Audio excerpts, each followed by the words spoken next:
DreAllDay.com. People in my background as a basketball player, people always ask me like, Dre, you know, if I want to go to play in college, I want to make varsity, I want to play in the NBA, I want to play pro ball, I want to go to the D League, how many hours should I work out? Or they wouldn't even ask that. They would just ask me like, Dre, how many hours on average do you work out every single day? Or how much time do you spend working out? And I would say, listen, I don't really look at how much time I'm working out. I just work out.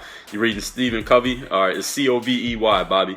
It's all about priorities, Benno says. Listen, they say, how many hours do you work out, Dre? I say, I don't know. I don't really count the clock. And then they say, well, on average, Dre, how many hours, how much time do you spend working on your game? How much time do you spend doing this? How much time do you spend doing that? So people are always asking, how much time should I spend doing these things or doing those things if I want to get good? And here's the number one thing that you got to understand when it comes to how much time you spend on your sport, on your passion, and your business, and your craft. And here it is. And any of you that's watching this right now, you actually love what you do. You love your business. You love your job. You love your sport. You love your passion. You love your hobby, whatever it is. All of you already know the answer to this. The answer is there ain't no amount of time you should spend on it. The fact of the matter is, if you are counting the clock, if you're looking at how much time is going by while you're doing something, that thing is something that you probably should figure out a way to stop doing. You should figure out a way to get out of there. I'm going to tell you the last time I used to count the clock. Actually, I'm going to tell you two examples of when I used to count the clock. Right? I used to date this girl, right? I used to date this girl, and she used to be like, you know, we don't ever really spend time like that like we should. You know, you be on the computer all the time. You making these videos all the time. I've been making videos for a long time. You've been making these videos all the time. You on the phone. You doing this. You doing that. We don't spend time. Why don't we spend some time each day? And and I said, you know what, you right. And she was right. So we started, because I was dating her. So we started spending some time. And whenever we would spend time, you know what I was doing? I was looking at my phone, or I was looking at the clock. And I was trying to figure out, when is this over, so I could go back to doing what I actually want to do. So long story short, I'm not dating that girl anymore. And the other thing is, I remember I was working at this gym. I used to work at this gym called Valley Total Fitness in Philly. This is the last place I worked before I started playing basketball overseas. And when I used to be at work, I used to just be in there counting the clock. It'd be, all right, I get there at like 9 o'clock. I get off at like 7. So I'm like, all right, it's 10 o'clock, 11 o'clock, 12 o'clock, 1 o'clock, 2 o'clock. The last gym I worked at in Philly is called Philadelphia Sports Club. And I used to just be in there counting the clock. Like, when is this over? When can this be over so I can leave here and go play ball in some league? Or I can go to the gym. I can go home and work on my YouTube videos.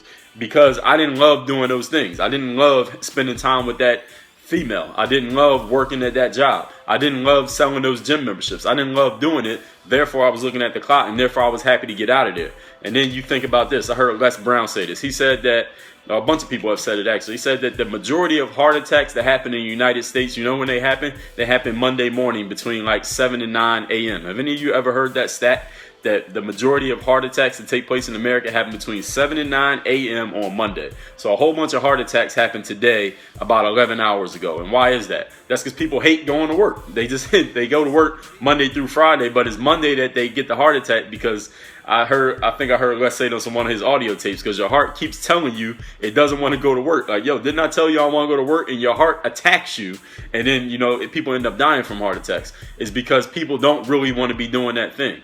Why do people get excited about Fridays? You ever go somewhere, you ever go into some place of business and the person's working there and you ask them, you say, hey, how you doing? And this is a formality. We just say it without even thinking about it, without even actually meaning it. You ask somebody how they're doing. They're like, hey, it's Friday. I'm about to get off, or I'm about to get paid, or I'm about to go to this party, or I'm about to go to happy hour. People are excited on Fridays when they work somewhere they don't really love working. Why? Because they got the next 48 hours they don't have to be there doing that thing that they spend a third of their life, half of their waking life actually doing. All of y'all know exactly what I'm talking about, right? So if you're counting the clock, if you work somewhere right now, and this is everybody, if you work somewhere right now and you be at work looking at the clock, like how many more hours I got to work, what time do I get off, what time do I get to go to lunch, listen, you shouldn't be doing it. That's just the bottom line, that you need to find a way to get out of that job. Now, I'm not saying quit your job, because I know you got responsibilities. You might have to feed your kids. You got a family. You got to feed yourself. You got to keep the lights on and your cell phone working so you can catch all these Periscope streams. But listen, you need to start figuring out a way that you can start doing what you actually want to do, so you can get out of there and you can live your life doing what you want to be doing. Because you spend 8 hours a day sleeping. You got 16 hours to do whatever you want. You spend half of that at work. So if you're going to spend half of your waking life at work doing something where you counting the clock, you shouldn't be doing it. Basketball players come to me and they say, Dre, you know, I'm going to try out the 10,000 hours rule. This is the thing people ask me all the time. 10,000 hours rule. Dre, do you really think it takes 10,000 hours to get good at basketball? How many hours do you think you put in basketball, Dre? If I put in 10,000 hours, Dre, do you think I'll be good at basketball? Here's the thing about the 10,000 hour rule, and this is going to be counterintuitive to what a lot of you think or believe or have heard from whoever you heard it from, doesn't matter.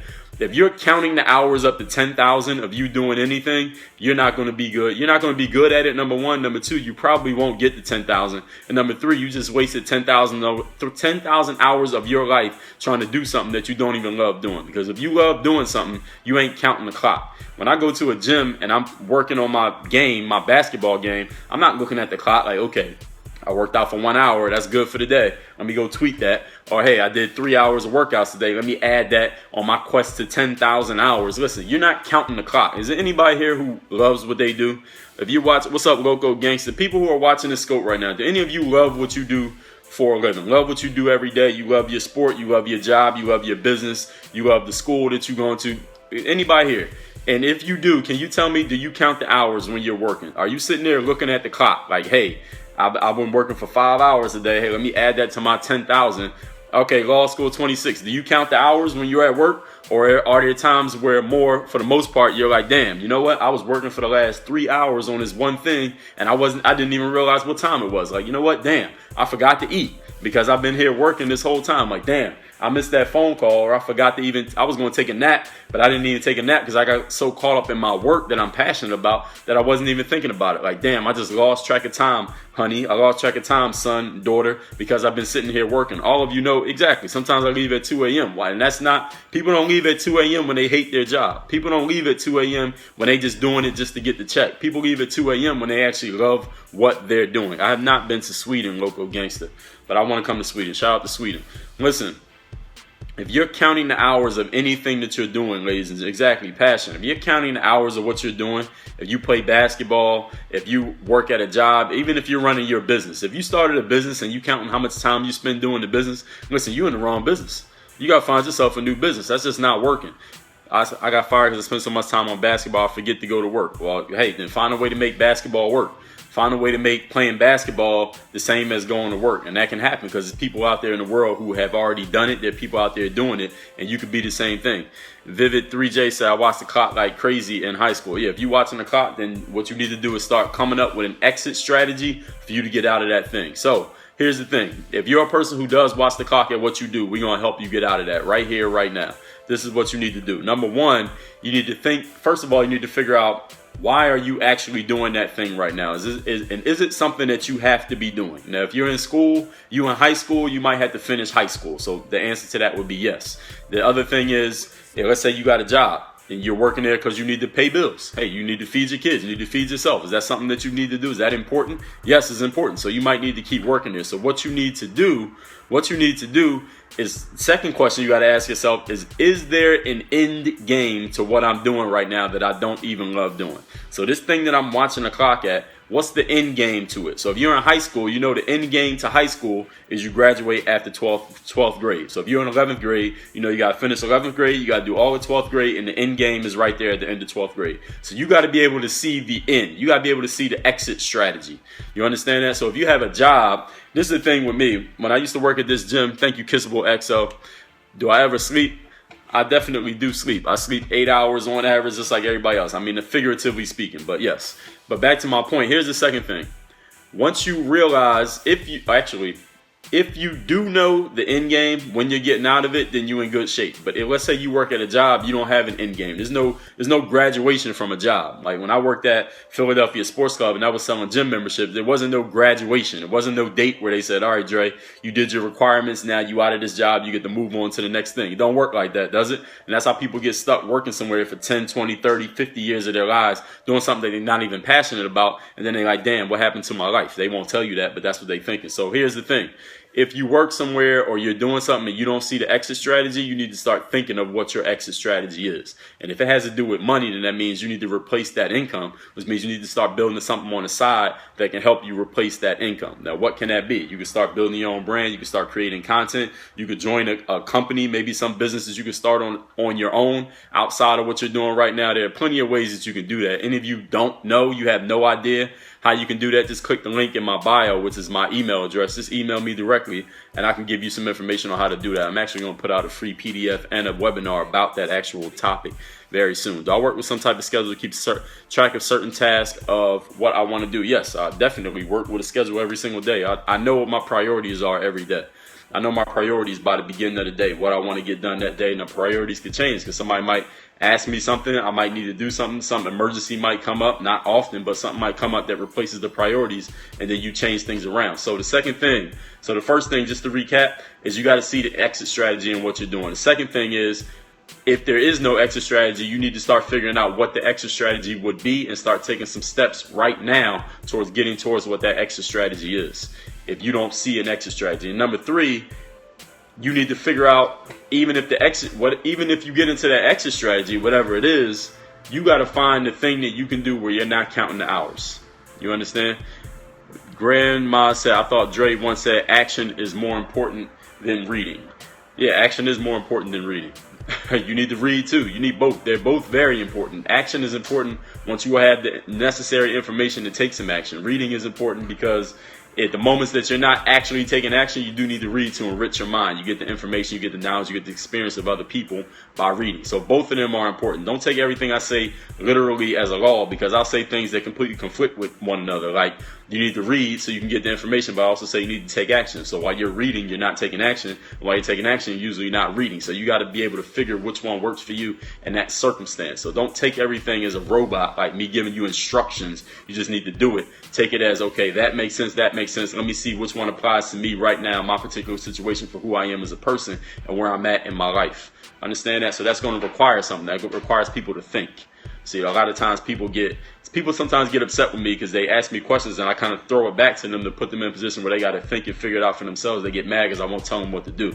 Well, listen, I'm an empowerment expert. If I told you what to do, I'm not empowering you.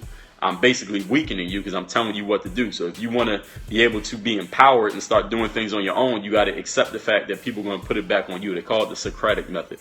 Basically, be productive, do what's best for you, but don't stop learning. Yeah, that's a good way of looking at it. How long until this goes up on YouTube? Whenever it gets up. I got a backlog of stuff to go up on YouTube. So whenever it gets up, it gets up. So just to recap, ladies and gentlemen, we're talking about how long should you spend working on your passion, working on your business, working on your sport.